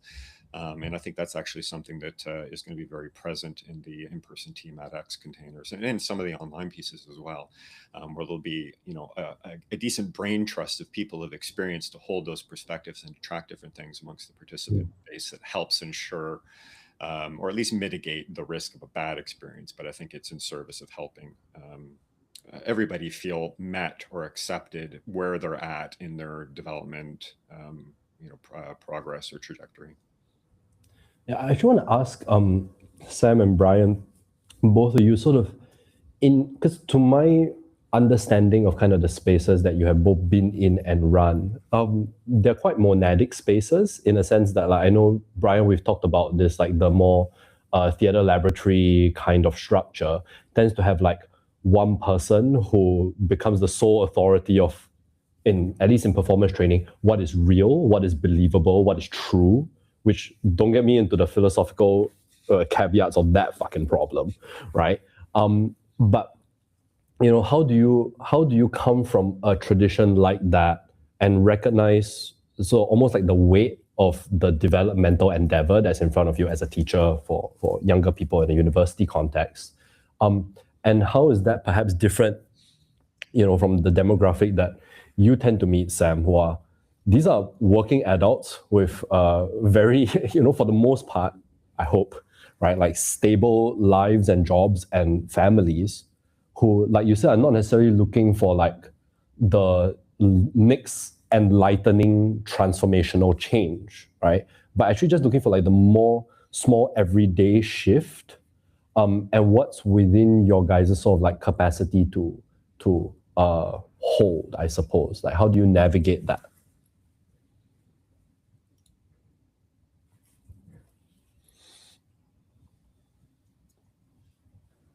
I have a desire to maybe just clarify the question, because there's I hear maybe sort of two parts to it. If I'm hearing it correctly, is it that the question is, there was sort of the initial point around authority where you're sort of saying this is what is right and what is wrong. This is objectively more real than what is not, and that is not real. And I am I'm the person who's establishing what that normativity is.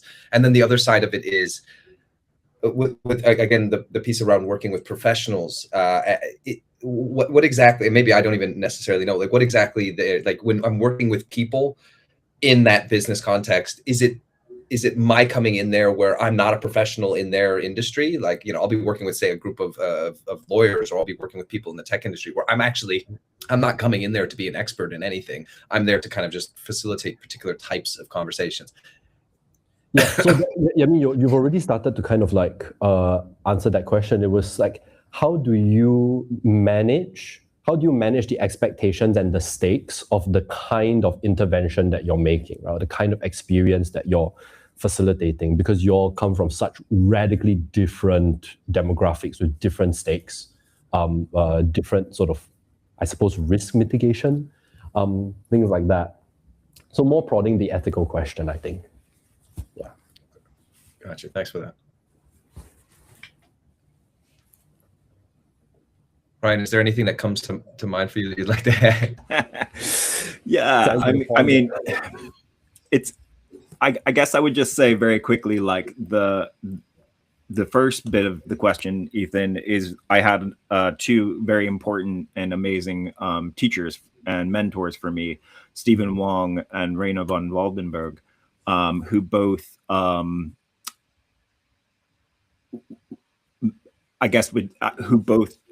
facilitated in the ways that we were talking about today, with real radical vulnerability and care, and were always skeptical of being seen as the guru or that they were the arbiters of truth, right?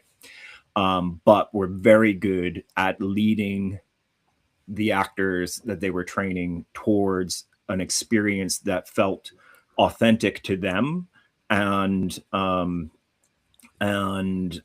achieved the artistic ambition that the facilitator was trying to guide them towards.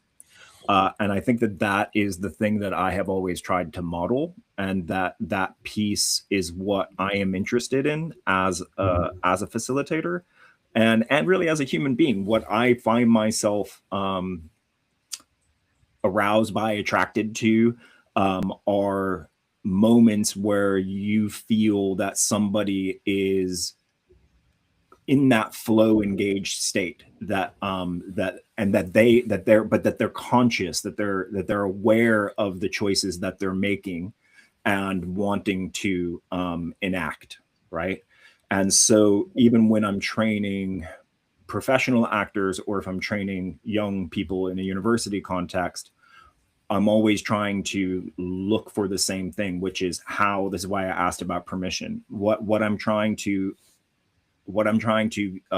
offer are containers for experience that then the students or the participants make their own choices about what they're trying to do. So that might manifest in multiple different ways, and I might say,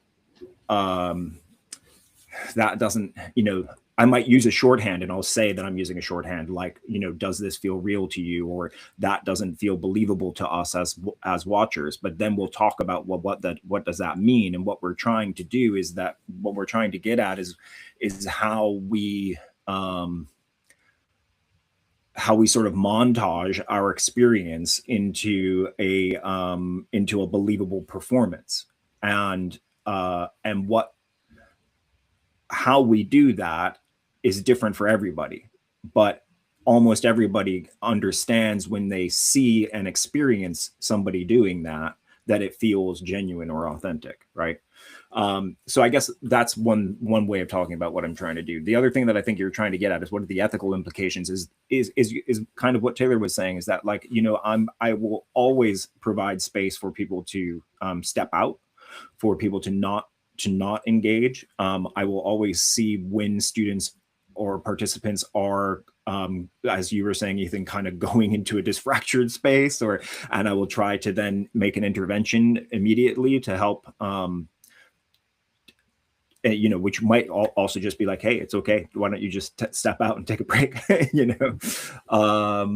So there's those, but also within a university context, it's becoming much more complicated now, because the ways in which students make choices to show up and engage is different.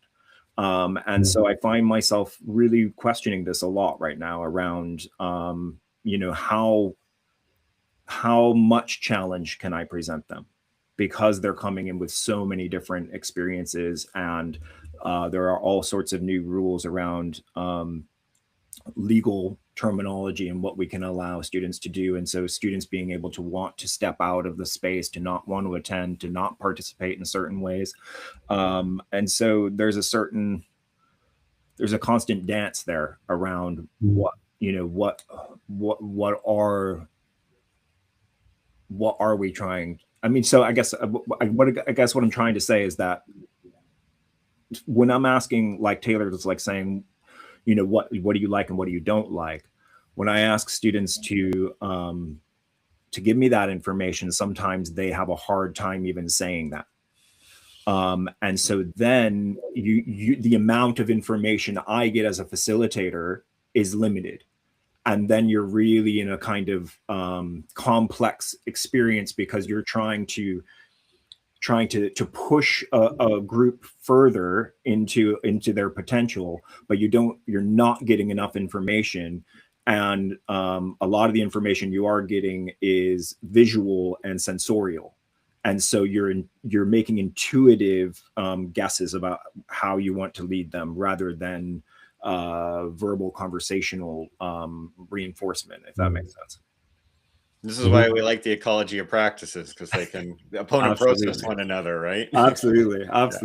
Yes, absolutely. It does. It very much feels like I've fallen into a silo of one practice. Yeah. So I wanna bring in just one last question, because I think it will take us through nicely into, I suppose, what will be the next conversation, or at least give us a nice strong button for where we all sort of ended up. This is something which I think sort of dovetails between the AR space and the theater training performance space, and I'll just show it. It's not Bradley's asked another question, right? So both in AR and theater training, I hear the word authenticity held as primary. Do we mean truth? I see. It's embarrassed already laughing. Okay, so here's the thing, right? Like if I'm a director, right, or I'm in an actor training context, can I do a similar thing to what you were just talking about, Bryan, where it's like I might watch something and then I go, oh, okay, I don't believe what's happening right now, right? But then what I need to do is also ask the actors, like, hey, like, are you having or would you describe what you're experiencing as very real, right?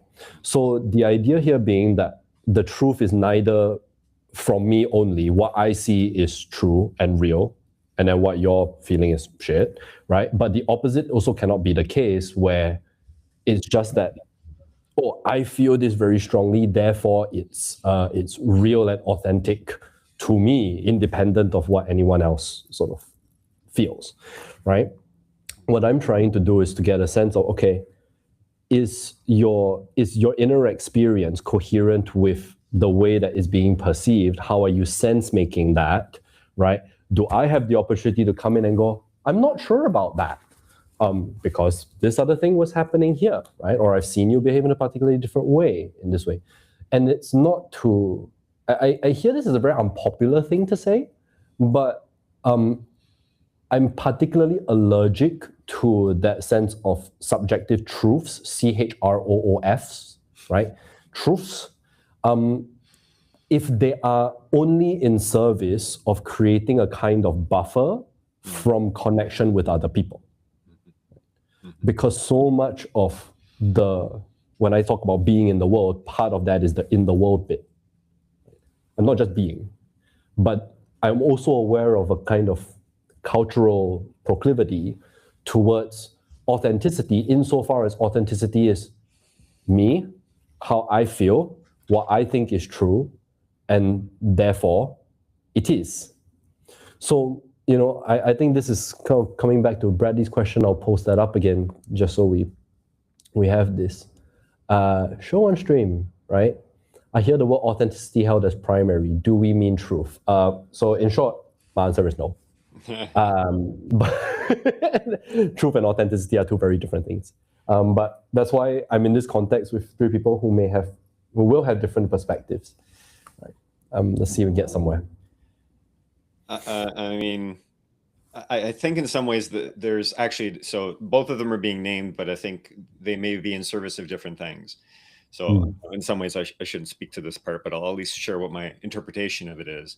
And, in terms of the acting realm, you're in service of something which is probably the written word, which is then therefore the character's intention. And then I think the question of authenticity or truth is a matter of transmission. How clearly you're transmitting the intent of what is written, of what the author intended. Is that working? Is it landing for us? In terms of AR, we run into a bit of a difficulty with that because you're probably more in service of individual expression as one individual. And there's a way in which you can never fully know somebody. So you have to be very, very curious, in my opinion. And that doesn't mean that's not true in the acting thing, but I'll leave people without experience to tell me otherwise.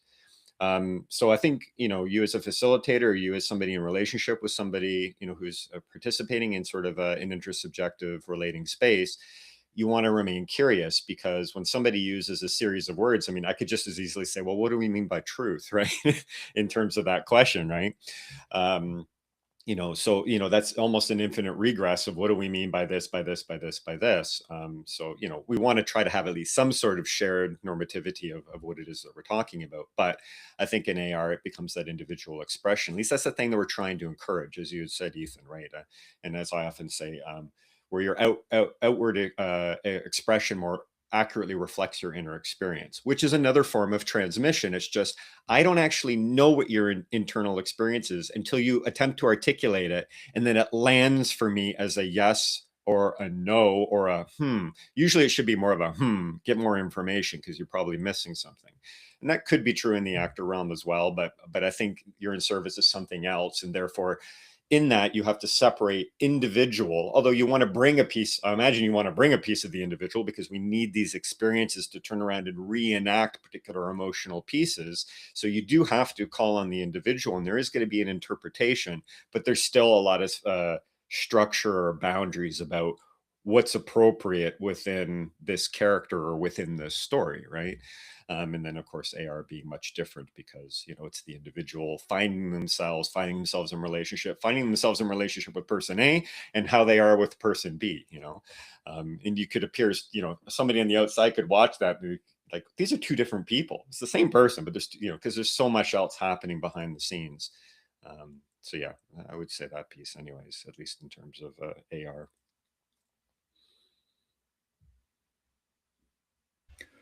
Yeah, it's really fascinating. I would say that there's a lot of parallels there with at least what I think is what I think acting is. And I think, for me, truth, doesn't really come into play in any real way for me. Except for as a shorthand from the famous acting teacher Konstantin Stanislavski, who used to say, I believe or I don't believe you, that's true or not true. And I think that all falls into the realm of not 100% here, but falls into the realm of when realism came into the theater. And so when I do use that term, it's with my students who are trying to do realistic stage or screen acting, and we can easily kind of have this contextual normativity around what true is for a realist thing. But I really don't use it very often, and I don't think that is the goal of anything that we're trying to achieve.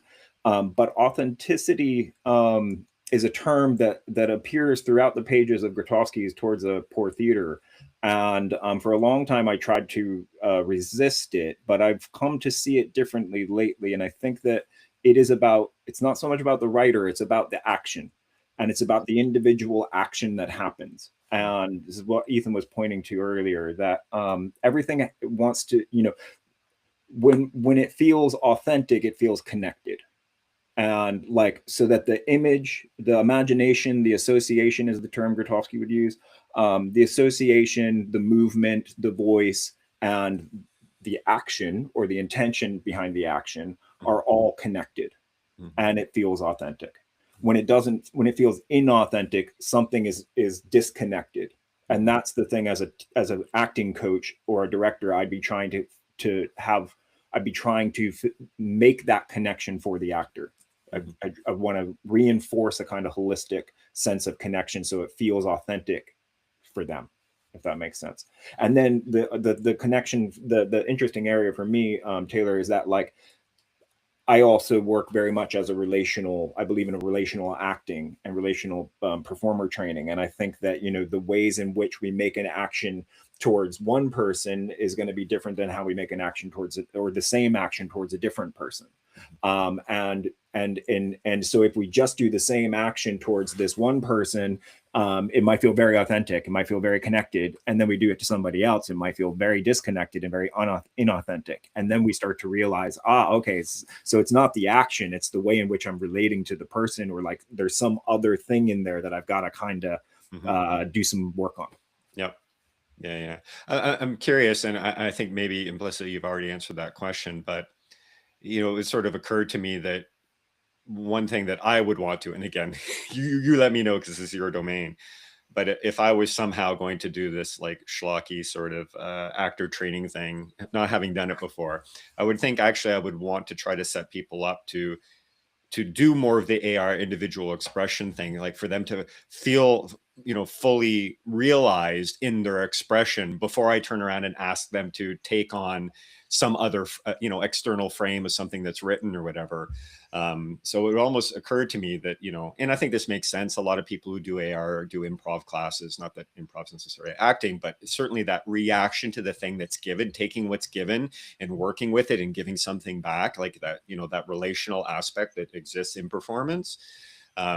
Yeah, so it sort of occurs to me that, you know, at the foundation of what would make somebody a really good actor would have to start with them having real good understanding of themselves and being able to really articulate and express themselves before you ask them to you know, try to frame with somebody else, because maybe then it would be more wooden or something, because they don't even have a good grasp or concept, embodied concept of themselves.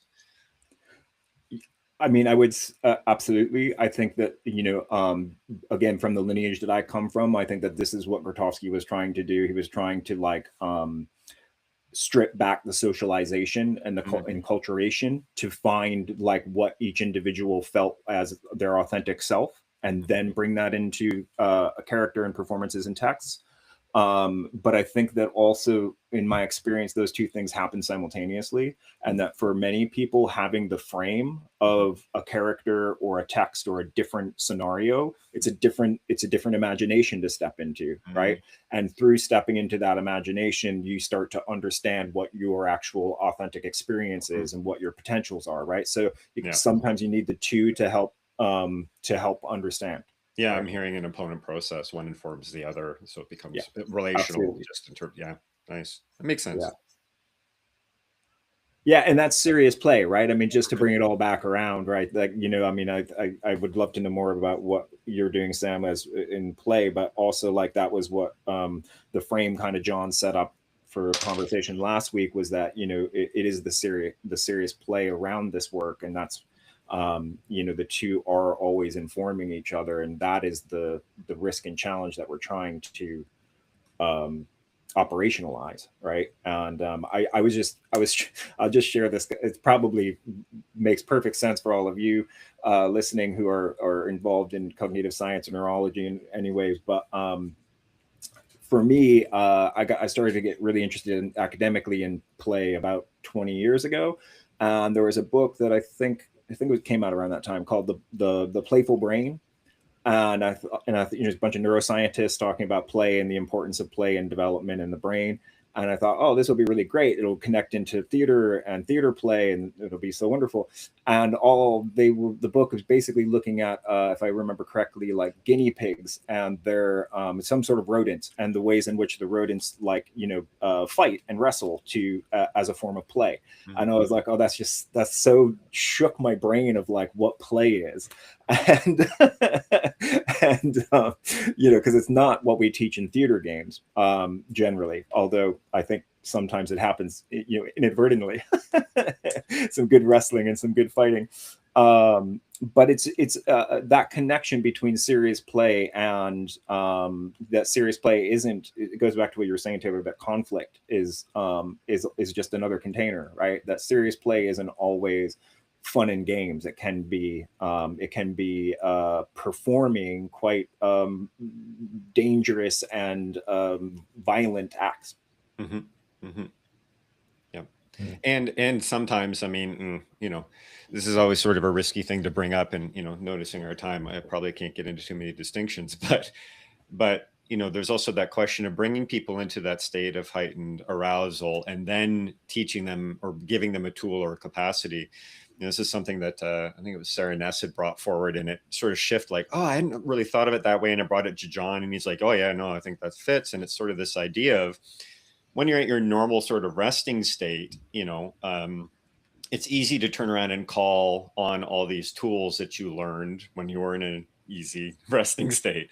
But when you're in an activated, sort of triggered, contracted state, it's so much harder to do that, because you're in some sort of fight, flight, or freeze response. And you weren't taught, a lot of people aren't taught in that environment. And I think that's, again, this sort of goes to the balance of what we're trying to do and what we I mean by not a safe space is we want to do for certain things, get people into a particular place of arousal, i.e.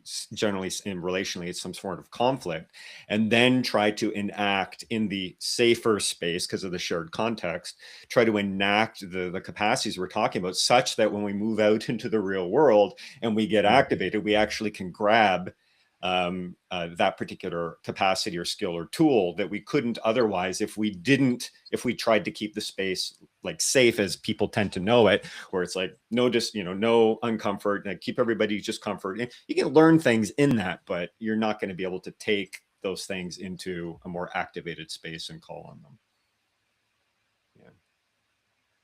Yep, absolutely. And that is a really key point of okay, so there's different ways in which you train actors, right? And there's different situations and different settings, but the ones that go more towards intense physicality help to operationalize things in the same way that you're talking about, which I find really interesting too. Sam, I noticed that your mic has been flipping on and off. You want to come in with something? It was interesting. It's just as this has been going, it's wonderful. There's a very sort of engaged in a very sort of, there's a musicality, a playfulness in the sort of playing an instrument style of mode for me as I listen. I mean, there's a quote. There's what I'm trying to remember. I think it's something Berkoff. He's an evolutionary biologist, but play is training for the unexpected. And just so much of what you're both sharing there is, I think, is useful in that, and what kind of just encapsulates that sense of just in a broad sense, no matter what we're talking about, whether it's sparring in a gym, so that when you get into the ring, you can improvise and adapt sort of in the ways that you need to. And there was something, this is what the original flick kind of goes back to, something that maybe goes back to the idea of the question that was put up in terms of authenticity and truth. And just for me, as I was reflecting on that as a facilitator, like what is, something can be real, but not true. And, I can think of any number of instances where something has felt very real until I got more information. And I realized, oh, well, I was completely projecting into that. Like I was mind reading. I assumed that that's what the person thought, but they weren't even considering me. And so this was my own ego going into all of that, so that can be true. And it was something that I thought it's been useful for me over the past several weeks, which is, I think her name was Tara. I think it's like Tara Brash. She works at IMS as a meditation trainer, facilitator, and she was sharing a story about, like, it was using the metaphor of how we can shift very quickly between different contexts of what's true. And I guess just to preface this, I share this because, like, our intentions, everything sits on top of motivation, right? And sometimes our motivations aren't even transparent to us. But the metaphor that she used was this idea of coming across a dog in the woods, and you're like, oh, puppy, sweetie, hi. And then the dog starts barking and you go, oh, protective, just like, whoa. And then all of a sudden you realize the dog is caught in a trap or a bush. And then all of a sudden you shift again. You're like, oh no, and then, so you've just several shifts in internal sort of view posture as you are looking at this one thing. And so I just turn that inwards for me as a facilitator, where I just try to hold that I'm just trying to play and grip suboptimally and ideally optimally where I can at the world. And if I can hold that level of sort of tenderness and going like, oh, sweetie, yeah, you're trying your best, and it's tough, but we're trying to figure it out, and then try to bring that into the space that I'm facilitating. That's for me something that I've found has been sort of like an orientation, a posture that's been useful. Beautiful. I want to come in here a little bit. One, to sort of also just sort of mark for time, just because I have to close at the top of the hour, or at least ideally before that. Sam, what you were naming of like that which is most feels real but is untrue. Philosophically speaking, loneliness is probably the example that might land with people the most. Loneliness feels incredibly real, but if you're talking about from, like, say, a relational philosophy standpoint, we're always in relation, actually. So it is the most untrue thing, the most untrue state of being that feels the most real. And I think when we're talking about the idea of things like authenticity, at least this is the stance that I hold, because I hold this stance because it affords me the standpoint from which I can do a lot of this work at all, which is that, if your truth, your subjective truth, alienates you from connection, right? Whether it's to your partner in the scene, to your partner at home when you finish the workshop, right? To the larger container of people who you're having a shared experience with, right? To the culture at large, right? To existence or reality, right? More broadly, then one will have to question, like, well, is that truth? Is that actually truth? Is that authenticity something that you want to claim as, do you want to die on that hill? Kind of the idea, right?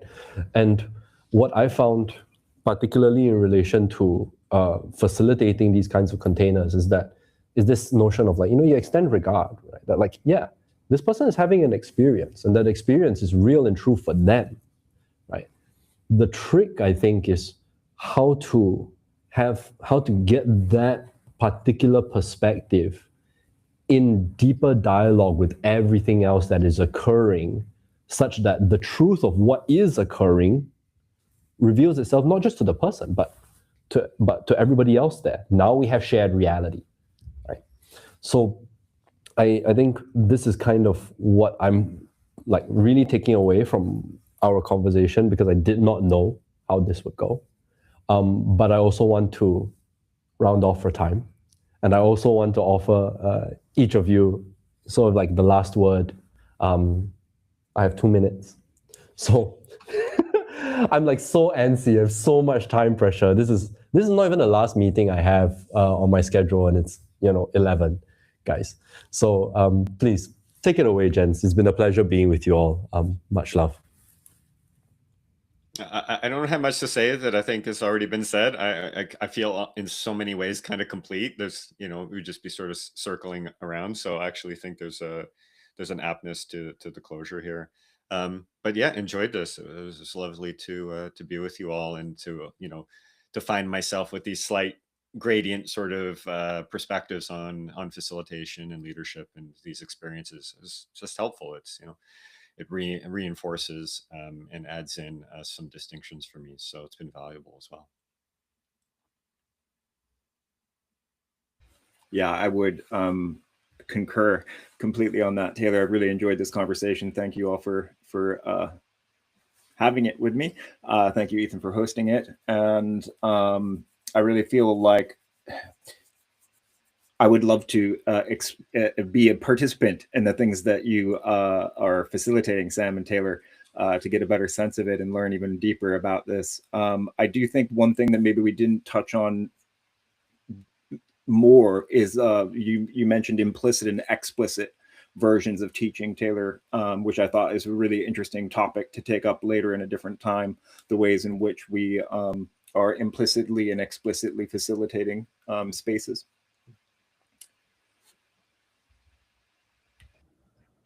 Wonderful. I will echo complete. Yeah, this has been an absolute treat. I've learned a lot just listening to both of you. And again, like I said, the musicality of it, I definitely enjoyed riffing. This is great. Thank you. Thank you, Ethan. Thank you, everybody. Thank you, gents. You all mean a lot to me. That's needless to say. I've learned so much from all of you. You're all deep friends and teachers and colleagues in a lot of ways. Thank you all very much, for those of you who have been watching, for your excellent questions. Thank you, Bradley. Thank you, Follow from Grace, for dropping those in. Next week, we're going to have another conversation, which is just me and Ellie and Renz and Ricardo with the exec team at 5 to midnight. So it's really oriented around, like, hey, when we take this practice and we've all gone through that, we have that shared experience, how does it actually move towards getting stuff done? How does it work on an organizational level? How do we make decisions? And it's an opportunity for us to also offer some transparency into the program, the decision-making processes to the extent that we can. But at the same time, also get a sense of, like, well, how does this plug into the world and the structures that we need to negotiate on top of being developmental? How do those two get held in tension. And of course, the question in the room is, I'm the guy who created this ecology of practices. So there's a way in which all of what I'm bringing forward that we've talked about today, being a teacher, being a facilitator, being a trainer, is in that space in an executive context. And how do we navigate that as well? So hopefully, if you have time, please join us on Saturday for that conversation. It will be an absolute hoot, probably with a lot of toilet humor, as there usually is. Right. So thank you very, very much for all your time and attention today. Thank you, gents. Goodbye.